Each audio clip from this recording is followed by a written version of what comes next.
Hello and welcome to One Learning Minute session. In this session, I'll be explaining you primary sector business activities.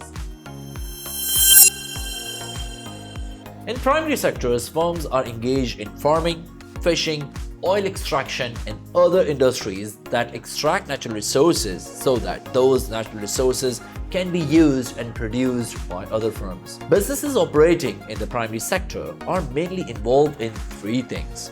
Number 1, extraction. Number 2, harvesting. Number 3, conversion of natural resources. For example, agriculture, fishing, mining, forestry, and oil extractions are the prominent examples. If we talk about less economically developed countries, which are also called LEDC, primary sector activities tend to account for a larger percentage of output and employment. Let me give you an example of Pakistan here.